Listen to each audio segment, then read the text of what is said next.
Science perfection চ্যানেলে সকলকে স্বাগত। আজকে আমরা আলোচনা করব আরহেনিয়াসের মতবাদ অনুযায়ী অ্যাসিড ও ক্ষারের সংজ্ঞা। Definition of acid and base as per the theory of Arrhenius.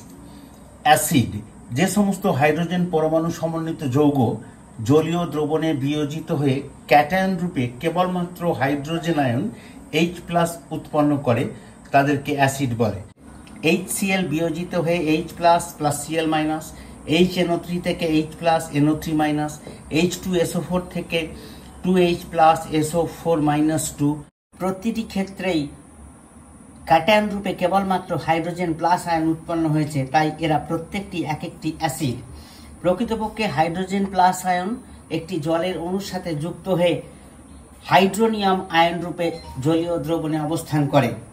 ক্ষার অ্যালকালি যে সমস্ত যৌগ জলীয় দ্রবণে বিয়োজিত হয়ে অ্যানায়ন রূপে কেবলমাত্র হাইড্রক্সিল আয়ন OH- আয়ন উৎপন্ন করে তাদেরকে ক্ষার বলে। যেমন NaOH জলীয় দ্রবণে বিয়োজিত হয়ে Na+ OH-, KOH থেকে K+OH-, NH4OH থেকে NH4+ OH-। এখানে প্রতিটি ক্ষেত্রেই অ্যানায়ন রূপে OH- আয়ন উৎপন্ন হয়েছে, তাই এরা প্রত্যেকটি এক একটি ক্ষার।